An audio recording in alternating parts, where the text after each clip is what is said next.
Halo, selamat malam. Assalamualaikum warahmatullahi wabarakatuh. Alhamdulillah hari ini saya senang sekali karena saya bisa menyapa ibu-ibu semua yang hari ini bersemangat sekali untuk belajar tentang MPASI sehat gitu ya. Jadi kita hari ini akan mendiskusikan tentang MPASI sehat yang sesuai rekomendasi WHO, UNICEF, dan Kemenkes. Nah, mungkin sedikit perkenalan saja. Nama saya adalah Rahmawati Widianingrum, bisa dipanggil Rahma, dan saya adalah konselor menyusui AIMI DIY. Nah, nanti selanjutnya kita akan banyak mendiskusikan tentang bagaimana prinsip-prinsip MPASI. Kita akan kupas satu persatu dan semoga nanti bisa jadi bahan diskusi dan juga menambah wawasan ibu-ibu semua untuk bisa mempersiapkan MPASI rumahan yang sehat seperti itu. Baik, sebelum kita lanjut ke materi, saya ingin memberikan sedikit disclaimer dulu. Jadi materi dan rekomendasi yang diberikan memang berdasar sumber ilmiah dan tidak terikat dengan organisasi, perkumpulan, atau kelompok manapun. Materi diambil dari rekomendasi organisasi tingkat dunia, naungan PBB seperti WHO, UNICEF, FAO, dan sebagainya yang menjadi rujukan keilmuan ataupun dari penelitian-penelitian yang relevan. Nah, mohon materi ini digunakan untuk mengedukasi diri dan tidak untuk disebar luaskan gitu. Jadi memang pada setiap slide-nya biasanya ada penjelasannya sehingga jika nanti disebarluaskan hanya dalam bentuk PDF tanpa penjelasan, khawatirnya akan ada sedikit perbedaan pemahaman tentang materi yang diberikan sehingga kami mohon untuk tidak menyebarluaskan materi yang didapat seperti itu. Nah, sebelum kita masuk ke materi tentang MPASI, mungkin ini adalah pertanyaan yang menggelitik gitu ya bagi ibu-ibu. Sebenarnya anak yang sehat itu seperti apa sih? Seperti itu. Karena banyak ibu-ibu yang berpikir mungkin anak yang sehat itu adalah anak yang gemuk karena lucu gitu ya, karena pipinya cabi seperti itu. Nah, ternyata menurut Kementerian Kesehatan, itu anak yang sehat itu diidentifikasi atau bisa diketahui dengan pertumbuhan yang baik. Jadi yang pertama bisa dilihat dia pertambahan berat badan dan tinggi badannya itu sesuai dengan usianya seperti itu. Jadi tidak kurang atau tidak lebih seperti itu. Jadi justru kalau lebih sekarang ada yang namanya obesitas pada anak, nah itu juga tidak akan baik untuk anak. Selanjutnya, anak juga yang sehat itu tidak sering sakit. Jadi, kadang kita sering melihat ya atau mendengar ibu-ibu yang mengatakan bahwa, "Oh, anak saya sehat kok, hanya saja, sering sekali pilek," misalnya. Nah, itu mungkin, perlu dilihat kembali apakah memang, anak itu benar-benar sehat atau sebenarnya ada hal-hal yang perlu,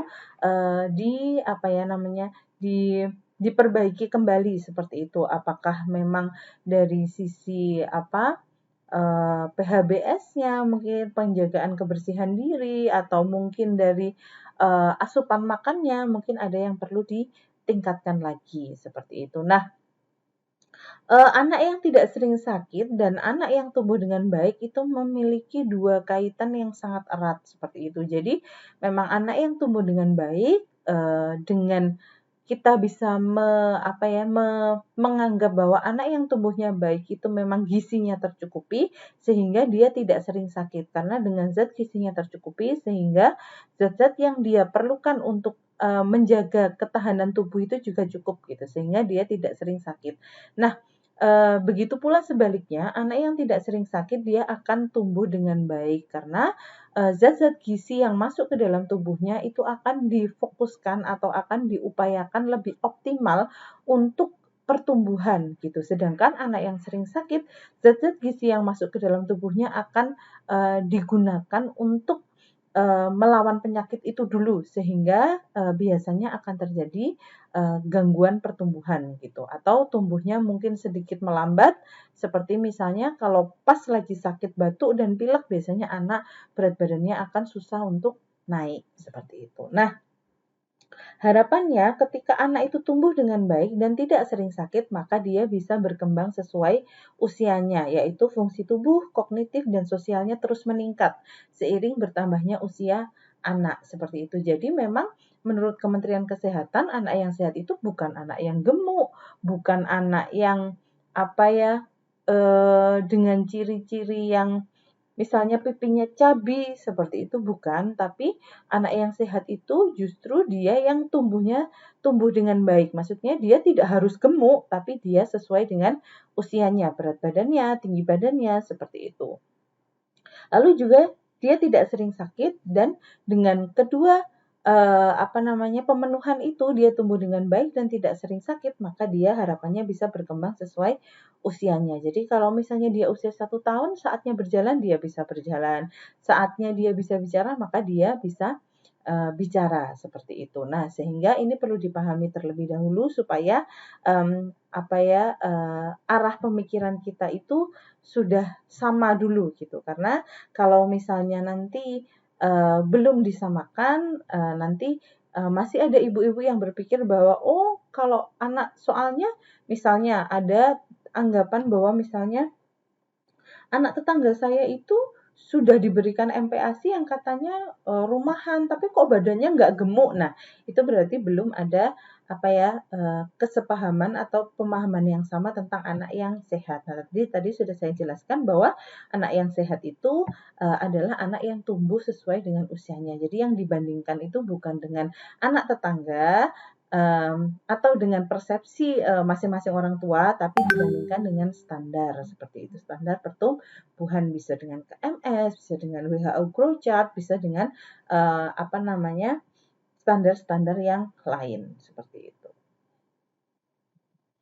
Nah, ternyata jika kita lihat pemberian makan anak itu berpengaruh di 3 aspek kesehatan anak. Jadi anak yang tumbuh dengan baik itu butuh pemberian makan yang baik, jelas karena zat gizi untuk zat pertumbuhan dan lain-lain. Lalu anak yang tidak sering sakit itu juga tergantung pada pemberian makannya juga. Kalau anak itu zat gizinya terpenuhi, vitamin dan mineralnya terpenuhi, itu insya Allah dia akan lebih tahan tubuhnya terhadap penyakit gitu.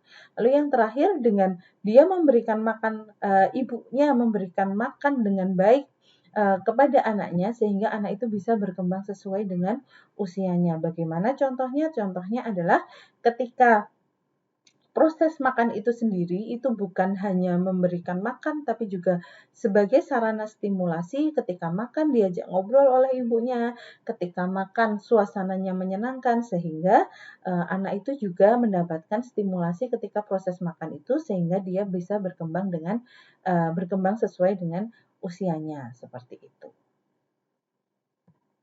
Oke, sampai di sini bisa dipahami terlebih dahulu, nanti kita akan lanjut ke section yang selanjutnya.